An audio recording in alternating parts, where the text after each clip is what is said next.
গেল ১৭ বছরে নির্যাতিত বিএনপি নেতাকর্মীদের জন্য বাজেটে বরাদ্দ চেয়েছেন পররাষ্ট্র প্রতিমন্ত্রী শামা ওবায়দ ইসলাম। সকালে জাতীয় সংসদে বাজেট অধিবেশনের আলোচনায় অংশ নিয়ে তিনি এই প্রস্তাব দেন। আলোচনায় অংশ নিয়ে সরকারি দলের এমপি ও মন্ত্রী প্রতিমন্ত্রীরা বাজেটকে জনবান্ধব বলে আখ্যা দেন। তবে বিরোধী দলের এমপিরা ঋণগ্রস্ত বাজেট তৈরি করার সমালোচনা করেন। বিস্তারিত জানাচ্ছেন নুরনবী সরকার। অর্থ বছরের জাতীয় সংসদে বাজেট অধিবেশনে চলছে সাধারণ আলোচনার শেষ কর্মদিবস। মাননীয় প্রতিমন্ত্রী পরবর্তী এতে অংশ নেন সরকারি দলের সংসদ সদস্যরা, কথা বলেন দেশের নানা ইস্যুতে। এই বাজেট বাস্তবায়ন করে ইনশাআল্লাহ আমরা চেষ্টা করব এবং দেখাবো যে বাংলাদেশ জাতীয়তাবাদী দলের পক্ষেই সম্ভব একটা অসম্ভবকে সম্ভব করা। এটা তো ইনশাআল্লাহ সম্পূর্ণ পূরণ হবে। এটা হলো জিওবির টাকার একটা বাজেট, গভর্নমেন্টের টাকা। লেটস চেঞ্জ দ্য সিস্টেম, তাইলে ওই টাকাটা দেশের মানুষ সেফ ফিল করবে, টাকাটা দেশে রাখার জন্য। বিদেশ থেকে টাকা চলে আসবে। আমরা অলওয়েজ রিভার্স। এ সময় মন্ত্রী প্রতিমন্ত্রীরা বলেন, প্রস্তাবিত বাজেট বাস্তবায়ন করতে পারলে দেশ এগিয়ে যাবে। স্বাস্থ্য খাতে বিনিয়োগ আমাদের সমাজে বৈষম্য দূর করে সম্প্রীতির সমাজ তৈরিতে সৃষ্টি করে।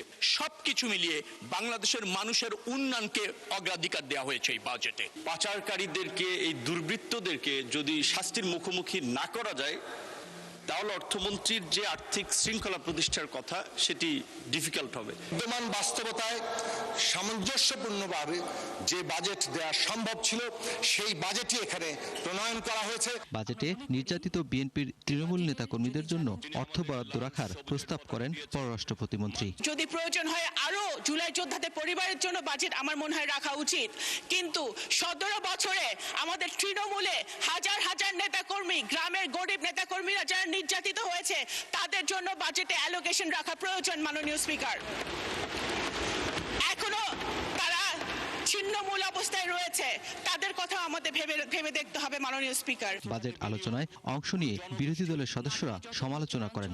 ডক্টর ইউনূস আমেরিকায় গিয়ে একজনকে তিনি মাস্টার মাইন্ড বলেছিলেন। আমি সেই ব্যক্তি প্রথমে প্রতিবাদ করে বলেছি, এই আন্দোলনের একক কোনো মাস্টার মাইন্ড আমরা মানি না।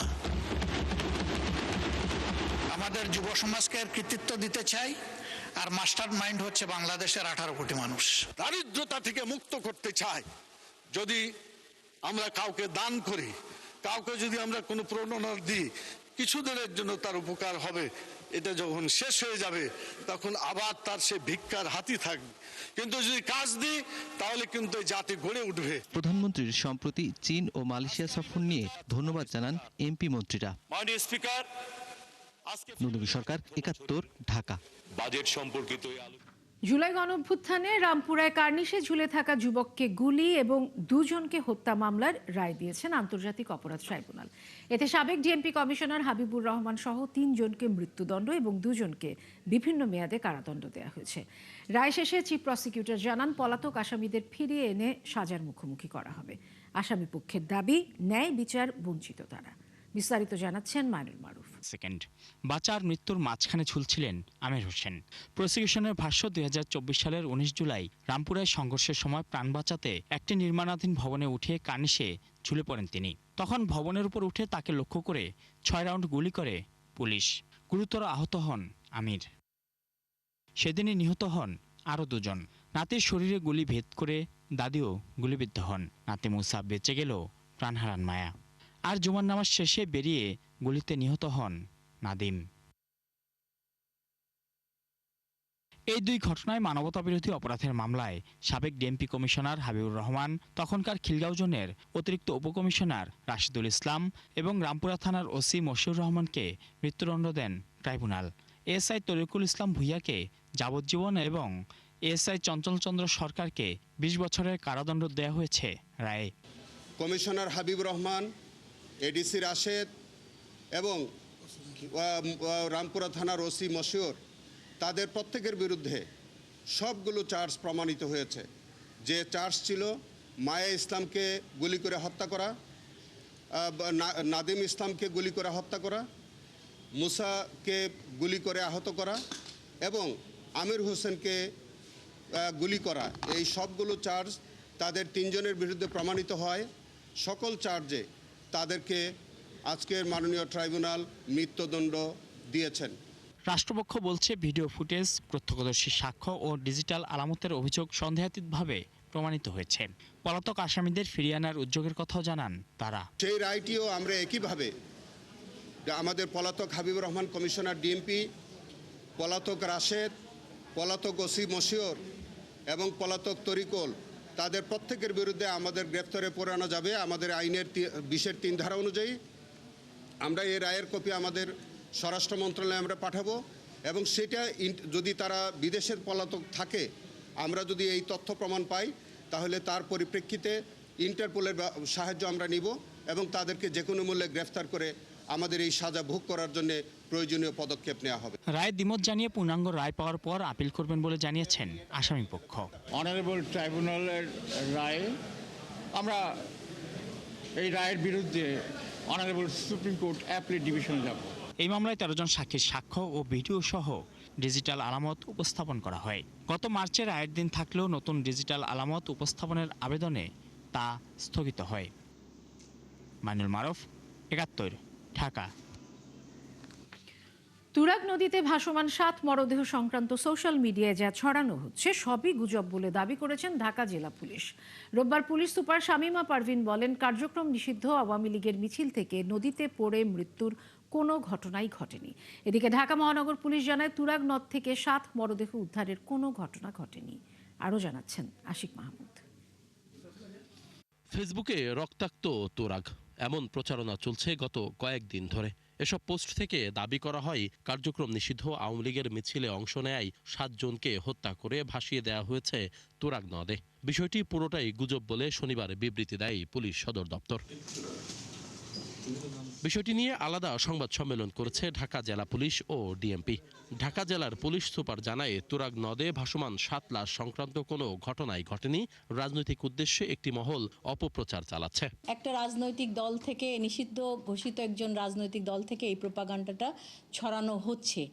যখন সোশ্যাল মিডিয়ায় বিভিন্ন ফেক আইডি থেকে এই ধরনের অপপ্রচার চালাচ্ছে, বিশেষ করে আমাদের পুলিশকে নিয়ে, তো আমরা এগুলোকে তদন্ত করেই দেখেছি এই যে এটা সম্পূর্ণ অপপ্রচার। গত 24 ও 26 জুন সুমন ও রনি নামের যে দুজনের মরদেহ পাওয়া গেছে, তাদের সাথে মিছিলের কোনো সম্পৃক্ততা নেই। সুমন নৌকা ভ্রমণে এবং রনি নদীতে গোসল করতে নেমে পানিতে ডুবে মারা গেছেন। তাদের পরিবারই থানায় আলাদা অপমৃত্যুর মামলা দায়ের করেছেন। ভিকটিম মোহাম্মদ সুমন, যার কথা এতক্ষণ বলছিলাম, তিনি গত 22/6/2026 খ্রিস্টাব্দে দুপুর আনুমানিক 12:30 ঘটিকায় স্থানীয় 20-22 জন বন্ধু বান্ধব সহ তুরাগ নদীতে নৌকা ভ্রমণের উদ্দেশ্যে ধোর ব্রিজ ঘাট এলাকায় নৌকায় ওঠেন। আশুলিয়া গরুর হাট ঘাটে তাড়াহুড়া করে নৌকা থেকে নামতে গিয়ে অসাবধানতাবশত নদীতে পড়ে যান। ভিকটিম সাঁতার জানতেন না বিধায় তিনি স্রোতের সাথে নদীতে তলিয়ে যান।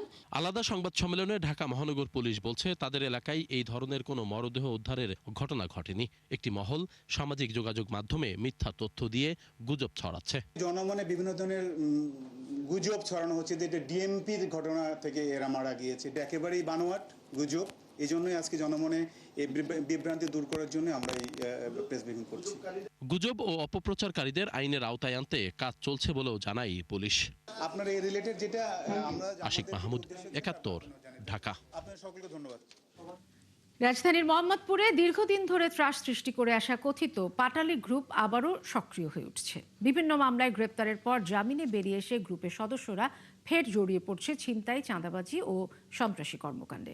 সম্প্রতি র্যাবের অভিযানে ধরা পড়েছে তাদের 8 সদস্য। দুপুরে কারওয়ান বাজার মিডিয়া সেন্টারে সংবাদ সম্মেলনে এসব তথ্য জানায় র্যাব। বিস্তারিত জানাচ্ছেন মহিম মিজান। 2025 সালের 15 মে গভীর রাতে মোহাম্মদপুরের একটি বাড়িতে ঢুকে ধারালো অস্ত্র দিয়ে এলোপাতাড়ি কুপিয়ে 8 জনকে গুরুতর জখম করে কথিত পাটালি গ্রুপের সদস্যরা। সেই ঘটনা দেশজুড়ে ব্যাপক চাঞ্চল্যের সৃষ্টি হয়। পরবর্তীতে আইনশৃঙ্খলা বাহিনীর অভিযানে গ্রুপটির কয়েকজন সদস্যকে গ্রেফতার করা হলেও জামিনে বেরিয়ে এসে তারা আবারও অপরাধমূলক কর্মকাণ্ডে জড়িয়ে পড়ে। র্যাব জানায়, বসিলা, চন্দ্রিমা মডেল টাউন, চাঁদ উদ্যান, বাবর রোড সহ মোহাম্মদপুরের বিভিন্ন এলাকায় দীর্ঘদিন ধরে ছিনতাই, চাঁদাবাজি, ভয়ভীতি দেখানো সহ নানা সন্ত্রাসী কার্যক্রম করে আসছিল পাটালি গ্রুপ। এই অভিযোগের ভিত্তিতে অভিযান চালিয়ে তাদের 8 সদস্যকে গ্রেফতার করে র্যাব। চুরি, ছিনতাই, ডাকাতি, মাদক মামলা এবং মারামারি যে হেন কোনো অপরাধ নাই যেগুলো তারা করে না, তো আমরা আশা করি যে পাটালি গ্রুপের অন্য সদস্যরা তো ইতিমধ্যে কারাগারে আছে, এরাও ঢুকছে এবং ভবিষ্যতে যারা মানে এটা নেতৃত্বে আসার চেষ্টা করবে তাদেরকেও আমরা অবশ্যই গ্রেপ্তার করব। মোহাম্মদপুরের কয়েকটি স্পর্শকাতর গলিতে অভিযানের সময় আইন শৃঙ্খলা বাহিনীও সন্ত্রাসীদের হামলার ঝুঁকিতে পড়ে। রায়ের বাজারের পাবনাগুলি, ক্যান্সারগুলি, সাদেক খান রোড, আজিজ খান রোড, বালুর মাঠ ও জঙ্গল সলিমপুর এলাকার মতো স্থানগুলোকে অপরাধমুক্ত করতে বিশেষ পরিকল্পনায় কাজ করছে র্যাব। আদাবর মোহাম্মদপুর এলাকায় ছিনতাইকারী, কিশোর গ্যাং, চাঁদাবাজ, মাদক কারবারি, চুরি নির্মূলে র্যাব 2 নিয়মিত অভিযান পরিচালনা করে আসছে এবং কিশোর গ্যাং ও কুখ্যাত ছিনতাইকারী গ্রুপের মূল হোতা ও অন্যান্য সদস্যদের গ্রেপ্তারে অভিযান অব্যাহত রয়েছে। র্যাবের এই কর্মকর্তা জানান, মোহাম্মদপুরের সন্ত্রাস ও কিশোর গ্যাং মুক্ত করতে নিয়মিত গোয়েন্দা নজরদারি এবং সাঁড়াশি অভিযান চলবে। মহিম মিজান, একাত্তর, ঢাকা। লক্ষ্মীপুরের রায়পুরে মা ও 3 মেয়েকে নৃশংসভাবে হত্যার 4 দিন পরও এর মূল রহস্য উদ্ঘাটন হয়নি। তবে এলাকাবাসী মনে করেন অন্তর মজুমদারের পরিচয় ফাঁস করে দেওয়ার প্রতিশোধ নিতেই এই হত্যাকাণ্ড। এদিকে আলোচিত এই হত্যাকাণ্ডের রহস্য উদ্ঘাটনের দাবি জানিয়ে মানববন্ধন করেছে এলাকাবাসী। আতোয়ার মুনিরের তথ্য ছবিতে প্রতিবেদন। পাশাপাশি 4টি কবর, যেখানে চিরনিদ্রায় শায়িত মা শাহিনুর বেগম আর তার 3 মেয়ে সাইমা, ইকরা ও শিফা। পরিবারের একমাত্র জীবিত সদস্য জুনাইদ ইসলাম শিফাত এখন বেশিরভাগ সময় থাকেন কবরের কাছে। হত্যাকাণ্ডের 4 দিন পেরিয়ে গেলেও এখনও হত্যার কোনো কারণ নিশ্চিত করতে পারেনি পুলিশ। এলাকার লোকজন বলছেন, গণপিটুনিতে নিহত অভিযুক্ত অন্তর মজুমদার প্রায় 1.5 বছর আগে পরিচয় গোপন করে ওই ভবনে ভাড়া নিয়েছিল। তার পরিচয় ফাঁস হয়ে যাওয়ায় বাড়িওয়ালা তাকে বের করে দেয়। অন্তর মনে করত শাহিনুর বেগমের পরিবার তার পরিচয় ফাঁস হওয়ার জন্য দায়ী। জানতাম যে সে মুসলমান, এখন কিন্তু জানলাম যে সে আসলে একজন হিন্দু। আমরা সেটা আগে জানতাম না। গত শুক্রবার দাফন করে আসছি বাড়ি থেকে, শুক্রবার দাফন করছি, শনিবার ছিলাম, আজকে আসছি সকালে। কোনো ভাড়াটিকে ভাড়া দেওয়া হতো এবং তার তথ্য উপজেলা প্রশাসন, পৌর প্রশাসনের কাছে বা থানা প্রশাসনের কাছে দেওয়া থাকতো। কিন্তু এটি ঘাটতি আছে, এটি মনে হয় আমাদের নাগরিকরা যথাযথভাবে করা হয়নি। কেউ কোনো কিছু জানে না বা ওরে তো মেরে ফেলছে। এটার ব্যাপারে আমরা চাই যে প্রশাসন ভালোভাবে তদন্ত করে। সারা দেশে একটা তোলপাড় হইতেছে যে ঘটনাটা কি, যার কারণে রায়পুরবাসী অত্যন্ত নিরাপত্তাহীনতায় ভুগতেছে। পুলিশ বলছে, প্রকৃত রহস্য উদ্ঘাটনে 5 সদস্যের বিশেষ টিম গুরুত্ব সহকারে কাজ করছে। এই ঘটনার সঙ্গে অন্য কেউ জড়িত আছে কিনা তাও খতিয়ে দেখা হচ্ছে। ছোট ভ্যানিটি ব্যাগ ছিল, কিছু কাগজ ছিল, সেগুলো আমরা পর্যালোচনা করছি এবং স্থানীয়ভাবে যে তথ্যগুলো আমরা পেয়েছি সেই তথ্যগুলো যাচাই বাছাই করছি। তো তদন্ত টিম পুরোদমে মাঠে কাজ করছে, চেষ্টা করছে। আমরা অচিরেই এই রহস্য উদ্ঘাটন করতে পারবো।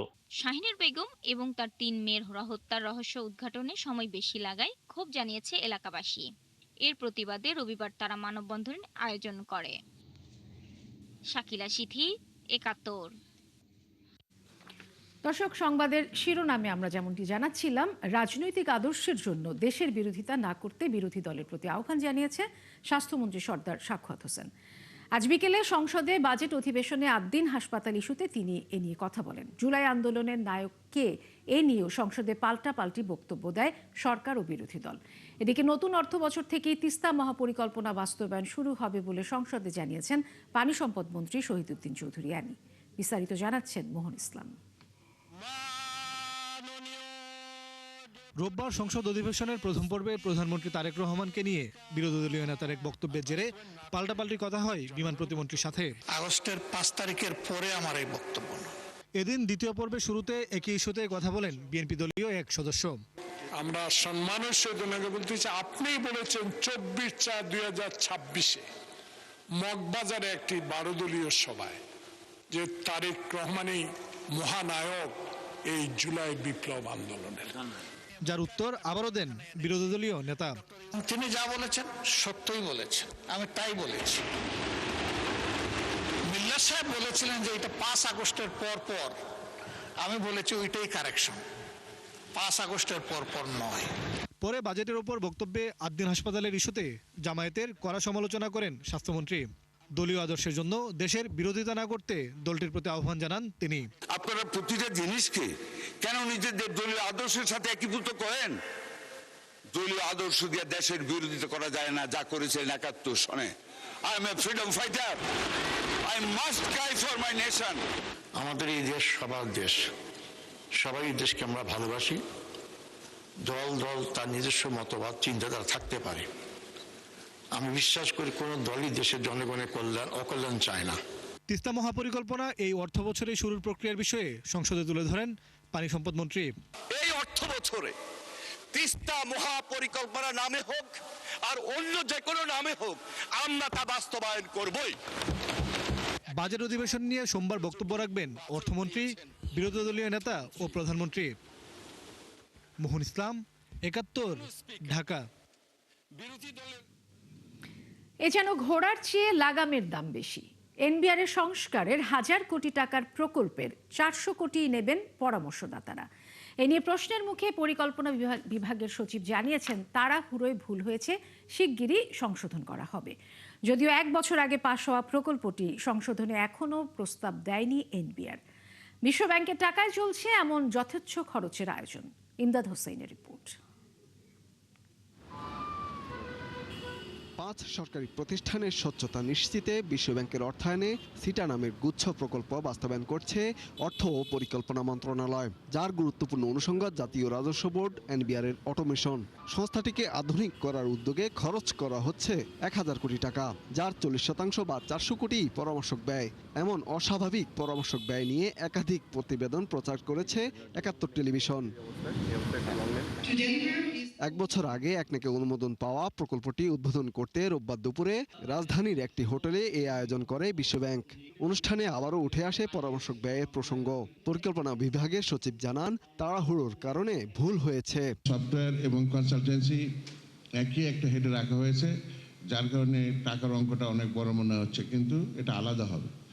এটা আমরা রিভিশনের সময় দেখছি। এটা আমরা অতিরিক্ত বাজেট যদি থাকে কোনো ক্রমেই সেটা অবশ্যই রিডিউস করা হবে, সে নিশ্চয়তা দেওয়া হচ্ছে এখানে। কনসালটেন্সিতে যদি কোনো রকমের অতিরিক্ত বাজেট থাকে অবশ্যই কেটে ফেলা হবে। এনবিআর ছাড়াও অর্থ ও পরিকল্পনা মন্ত্রণালয়ের ৪ বিভাগের জন্য বাস্তবায়ন হচ্ছে প্রকল্পটি, যাতে মোট ব্যয় হবে ৩,৩০০ কোটির মতো। এর ৯২% যোগান দিচ্ছে বিশ্বব্যাংক। অনুষ্ঠানে পরিকল্পনা প্রতিমন্ত্রী জানান, সীমাহীন লুটপাটের পথ দায়িত্ব নিয়েছে বিএনপি সরকার, তাই সবখানে স্বচ্ছতা নিশ্চিতেই এই প্রকল্প। এর মধ্যে যে একটা লাগামহীন লুটপাট, চুরি এবং পাচার চলেছে, তার বিরুদ্ধেই কিন্তু দাঁড়িয়ে এই সরকার তার যাত্রা করেছে। ফলে সেখানে এটা প্রতিষ্ঠা করা, একটা অ্যাকাউন্টেবিলিটি প্রতিষ্ঠা করা, সেই অডিটর জেনারেলের জায়গাতে সেটা খুব গুরুত্বপূর্ণ। প্রকল্পগুলো বাস্তবায়নের গুরুত্ব তুলে ধরে বক্তারা বলেন, স্বচ্ছতা নিশ্চিত হলে ইতিবাচক পরিবর্তন আসবে রাজস্ব আদায়ে। Institution for transparency and accountability. Imdad Hossain, ৭১, Dhaka. সরকারের ৪ মাস না যেতেই ক্ষমতা ছেড়ে দেওয়ার কথা বলে জনগণকে বিভ্রান্ত করা হচ্ছে বলে মন্তব্য করেছেন ঢাকা দক্ষিণ সিটি কর্পোরেশনের প্রশাসক আব্দুস সালাম। সকালে জাতীয় প্রেস ক্লাবে বাংলাদেশ পরিবেশ আন্দোলন বাপা আয়োজিত নিমতলী ট্র্যাজেডি বিষয়ক সেমিনারে তিনি একথা বলেন। সভায় বক্তারা বলেন, কর্তৃপক্ষের অবহেলা, আইনের শিথিল প্রয়োগ, প্রশাসনিক ব্যর্থতা সহ সংশ্লিষ্ট সংস্থাগুলোর মাঝে সমন্বয়ের অভাবেই বারবার অগ্নি দুর্ঘটনা হচ্ছে। আরও জানাচ্ছেন সিফাত ফারুকী। ২০১০ সালের ৩রা জুন পুরান ঢাকার নিমতলীর একটি ভবনে ঘটে অগ্নিকাণ্ড। ভবনের নিচে রাসায়নিক পদার্থের গুদাম থাকায় এক পর্যায়ে আগুন রূপ নেয় ভয়াবহ বিস্ফোরণে। এতে ১২৪ জন নিহত এবং আহত হয় অন্তত ২ শতাধিক। Nimtali, Churihatta, Rana plaza, Bailey road সহ আলোচিত দুর্ঘটনা নিয়ে সেমিনারে বক্তারা বলেন, দুর্বল আইন প্রয়োগ ও প্রশাসনিক ব্যর্থতার কারণেই বারবার এমন পরিণতি হচ্ছে। আবাসিক এলাকায় রাসায়নিক গুদাম স্থাপন, অনুমোদনহীন বাণিজ্যিক ব্যবহার, বিল্ডিং কোড না মানা সহ পর্যাপ্ত নিরাপত্তা ব্যবস্থা না থাকাও দায়ী বলে মনে করেন তারা। আমাদের নিয়ন্ত্রণের মধ্যে আনতে হবে এবং খুব সহজে এটা নিয়ন্ত্রণ করা সম্ভব। একটি নগর সরকার ব্যবস্থার মধ্যে দিয়ে মানুষকে নিরাপদ করেন, মানুষকে ভালোবাসেন। অনুষ্ঠানে ঢাকা দক্ষিণ সিটির প্রশাসক আব্দুস সালাম বলেন, অন্তর্বর্তী সরকারের সময় পরিবেশের উন্নয়নে উল্লেখযোগ্য কিছুই করা হয়নি। এদিকে ক্ষমতায় আসার মাত্র ৪ মাস না যেতেই একটি গোষ্ঠীর ষড়যন্ত্রের সমালোচনা করেন তিনি।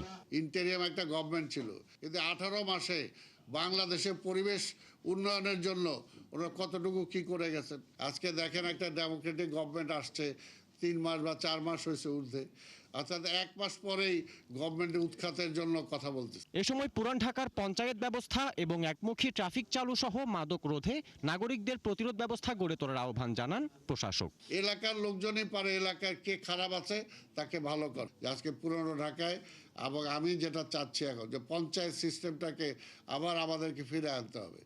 পঞ্চায়েত সিস্টেমটা যদি ফিরে আনতে পারে, কারণ সোশ্যাল বাইন্ডিংস ছাড়া আপনি পুলিশ দিয়ে আইন করে আপনি কিছু করতে পারবেন না। আজকে পুরনো ঢাকার রাস্তাঘাট ইচ্ছা করলে তার বড় করা যাবে না।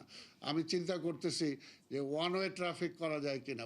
এলাকায় কি হইতেছে, মাদকা শক্ত হইতেছে, আর তারা বলতেছে পুলিশ ধরে না কেন। আমি বলি এলাকায় আপনারা ঠিক করেন না কেন।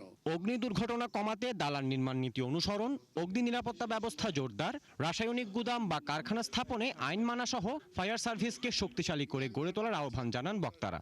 তরুণদের মধ্যে কাজ করার জন্য সোশ্যাল অর্গানাইজেশন কচিকাঁচা ছিল। সিফাত ফারুকী, ৭১, ঢাকা। খুঁজে পাওয়া যাবে না। আমরা নিজেরা যে সবাই মিডিয়ায় প্রশ্ন ফাঁসের ভুয়া খবর ছড়ালে কঠোর ব্যবস্থা নেবে সরকার, এমন হুঁশিয়ারি শিক্ষামন্ত্রী আনমা এহসানুল হক মিলনের। সিলেটে মতবিনিময় সভায় তিনি আরও বলেন, প্রাথমিকে জুলাই থেকে নতুন শিক্ষক নিয়োগ প্রক্রিয়া শুরু হবে। আরেক অনুষ্ঠানে প্রাথমিক ও গণশিক্ষা প্রতিমন্ত্রী ববি হাজ্জাজ বলেন, সনদ নির্ভর নয়, কর্মমুখী শিক্ষাই সরকারের অগ্রাধিকার। আরও জানাচ্ছেন জুলিয়া তানহা। আসন্ন এইচএসসি ও সমমান পরীক্ষা নিয়ে সিলেটের সাধারণ শিক্ষা এবং মাদ্রাসা শিক্ষা বোর্ডের কর্মকর্তাদের সাথে সভা করেন শিক্ষামন্ত্রী। এ সময় তিনি হুঁশিয়ারি দেন, শুধু প্রশ্ন ফাঁসকারী নয়, যারা এ নিয়ে গুজব ছড়াবে তাদের বিরুদ্ধে কঠোর ব্যবস্থা নেওয়া হবে। আপনি প্রোপাগান্ডা করবেন, আমাদের শিক্ষা ব্যবস্থাকে ধ্বংস করবেন, আপনি ভাইরাল হবেন, আর আমরা সবাই কি চুপ করে বসে থাকতে পারি? প্রশ্নপত্র আউট হবে না, কিন্তু বিভ্রান্তিকর নিউজ দিবেন, এটা কি বিচার হতে হবে না? এই জন্য সাইবার অ্যাক্টের পরিবর্তন হচ্ছে এবং আমাদের আইনও রয়েছে যে এই ধরনের বিভ্রান্তিকর নিউজ যারা দেবে তাদেরকে দণ্ডনীয় অপরাধ হিসেবে নেওয়া হবে। এ সময় প্রাথমিকের শিক্ষক সংকটের কথা উল্লেখ করে মন্ত্রী বলেন, প্রাথমিকে জুলাই মাস থেকে নতুন শিক্ষক নিয়োগ প্রক্রিয়া শুরু হবে। ৩২,৫০০ শিক্ষকের মামলার জট খুলেনি, এখন আরো তার সাথে ১৭ যোগ হয়েছে। নিয়ারলি 60,000 প্রাইমারি স্কুলের টিচার নেই। এদিন রাজধানীর তেজগাঁও কলেজে স্নাতক প্রথম বর্ষের নবীন বরণ অনুষ্ঠানে প্রাথমিক ও গণশিক্ষা প্রতিমন্ত্রী বলেন, আগের মতো সনদ ব্যবসা বন্ধ করবে বিএনপি সরকার। বিগত দিনগুলোতে এত হয়তো অন্যায় হয়েছে, করাপশন হয়েছে, মানে দুর্নীতি হয়েছে এবং অব্যবস্থাপনা হয়েছে, যার মাধ্যমে আমরা এমন একটা জায়গায় এসেছি যে আমাদের ডিগ্রিধারী সমাজ শিক্ষিত সঠিকভাবে হতে পারেনি। এত বছর ডিগ্রির ব্যবসা চলেছে। আগামী দিনগুলোতে আমরা চাই না আপনারা এই ডিগ্রির ব্যবসা আর কোনোদিন আহত হন। এ সময় বিশ্ব ব্যাংকের তথ্য তুলে ধরে প্রতিমন্ত্রী জানান, বাংলাদেশের এইচএসসি পর্যায়ের শিক্ষাগত দক্ষতা অনেক ক্ষেত্রে সিঙ্গাপুরের ৬ষ্ঠ শ্রেণীর শিক্ষার্থীর সমমানের। তাদের অফিশিয়াল পলিসি ছিল যে সব পাস করা, পড়ুক আর না পড়ুক পাস করা। জুলিয়া তানহা, ৭১, ঢাকা। আজ থেকে সারা দেশে শুরু হয়েছে ভিটামিন এ প্লাস ক্যাম্পেইন। ইউনিসেফের সহায়তায় পাওয়া এই ক্যাপসুল পরীক্ষিত এবং আন্তর্জাতিক মানের বলে জানিয়েছেন স্বাস্থ্যমন্ত্রী সর্দার সাখাওয়াত হোসেন। হাম উপসর্গ ঠেকাতে ভিটামিন এ ক্যাপসুল কাজ করবে বলেও জানান তিনি। অন্তত 2,60,00,000 ডোজ ভিটামিন এ ক্যাপসুল একযোগে ঢাকাসহ সারা দেশে বরাদ্দ দেওয়া হয়েছে। আরও জানাচ্ছেন মেহেদি হাসান। রাজধানীর শাহবাগ আবু সাইদ কনফারেন্স হল থেকে রোববার সকালে ভিটামিন এ ক্যাম্পেইনের উদ্বোধন করেন স্বাস্থ্যমন্ত্রী। 6 মাস থেকে 59 মাস বয়সী শিশুদের এই ক্যাপসুল খাইয়ে সারা দেশে এই কর্মসূচির উদ্বোধন করা হয়। এ সময় স্বাস্থ্যমন্ত্রী জানান, 6 মাস থেকে 11 মাসের 28,38,794 শিশুকে নীল রঙের ভিটামিন এ ক্যাপসুল খাওয়ানো হবে, আর 12 মাস থেকে 59 মাস বয়সী 2,05,76,178 জন শিশুকে দেয়া হবে লাল রঙের ভিটামিন এ ক্যাপসুল। সারা দেশে প্রায় 1,20,000 স্থায়ী কেন্দ্র এবং 500 অস্থায়ী কেন্দ্র, বাস টার্মিনাল, রেল স্টেশন ও ফেরিঘাটে এই ক্যাপসুল বিতরণ করা হবে। আমরা ইউনিসেফের মাধ্যমে পর্যাপ্ত পরিমাণ ভিটামিন এ ক্যাপসুল আমরা সংগ্রহ করেছি। আমাদের হাতে বর্তমান 2,60,00,000 ভিটামিন এ লাল এবং নীল আমাদের হাতে স্টক রয়েছে। তার মধ্যে আমরা আজকে এই ক্যাম্পেইনিং ভিটামিন এ সংশ্লিষ্ট বয়স্ক বাচ্চাদেরকে খাওয়ানোর কার্যক্রম শুরু করেছি, যার পরিমাণ 2,55,00,000 ট্যাবলেট আমরা ভিটামিন এ ক্যাপসুল বাচ্চাদের খাওয়াতে শুরু করেছি। হাম পরিস্থিতি উদ্বেগজনক হওয়ায় শিশুদের নিরাপদ ও সুস্থ রাখতে ব্যাপক আগ্রহ নিয়ে ভিটামিন এ ক্যাম্পেইনে অংশ নেন অভিভাবকরা। কয়েক মাস হয়েছিল, খাওয়াইছিলাম আমাদের ওখানে মহাখালীতে খাওয়ায় তো হসপিটালে, ওখানে খাওয়াইছি। আর সরকারকে অনেক ধন্যবাদ আমাদের এই পোলিও এই ক্যাপসুল ভিটামিন খাওয়ানোর জন্য। বাচ্চাদের জন্য ভিটামিন এটা খুবই গুরুত্বপূর্ণ, যেটা মানে না বললেই না, কারণ পড়াশোনা করে যখন ও বড় হবে আস্তে আস্তে এই ভিটামিন এর ঘাটতিটা দেখা যাবে।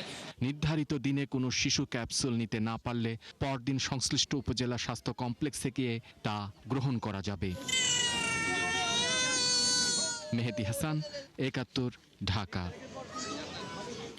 সাবেক সেতুমন্ত্রী ওবায়দুল কাদের সহ 13 সচিবের বিরুদ্ধে মামলার তথ্য উপাত্ত সংগ্রহ করছে দুদক। ঢাকা এলিভেটেড এক্সপ্রেসওয়ে প্রকল্পে ক্ষতিগ্রস্তদের ফ্ল্যাট না দেওয়ার অভিযোগে 2025 সালে তাদের বিরুদ্ধে মামলা হয়। 2018 সালে বাংলাদেশ সেতু কর্তৃপক্ষ ঢাকা এলিভেটেড এক্সপ্রেসওয়ে পিপিপি প্রকল্পে ক্ষতিগ্রস্তদের পুনর্বাসনের জন্য গেজেট অনুযায়ী 40 একর জমি অধিগ্রহণ করে, কিন্তু পরবর্তীতে সেই জমিতে সরকারি কর্মচারীদের জন্য 99 বছরের লিজে আবাসন নির্মাণ করা হয়। এই ঘটনায় সাবেক সেতুমন্ত্রী ওবায়দুল কাদের, সাবেক মন্ত্রী পরিষদ সচিব খন্দকার আনোয়ারুল ইসলাম, সাবেক মুখ্য সচিব আহমদ কায়কাউস সহ 14 জনকে আসামি করে গত বছর মামলা করে দুদক। এ বিষয়ে তথ্য চেয়ে বিভিন্ন দফতরে চিঠি দিয়েছেন তারা। এক্সপ্রেসওয়ের নির্মাণ প্রকল্পে ক্ষতিগ্রস্তদের পুনর্বাসনের জন্য সেতু বিভাগ ক্ষতিগ্রস্তদের ফ্ল্যাট বরাদ্দ দিয়েছিল। এই ফ্ল্যাট বরাদ্দ মূলত নিয়ম অনুযায়ী না এবং অনিয়ম করেই হয়েছে। অনিয়ম করে ফ্ল্যাট বরাদ্দের অভিযোগে মামলা হয়েছিল। মামলাটি বর্তমানে চলমান রয়েছে। আর আসামিদের বিদেশ যাত্রায় অলরেডি ইতিমধ্যে নিষেধাজ্ঞা দিয়েছিল বিজ্ঞ আদালতের অনুমোদন সাপেক্ষে। চলছে সংবাদ সংযোগ, সরাসরি সংবাদ অনুষ্ঠান দেখতে চোখ রাখুন ৭১-এর ফেসবুক পেজে এবং সাবস্ক্রাইব করুন ৭১-এর ইউটিউব চ্যানেল। ৭১-এর সাথেই থাকুন।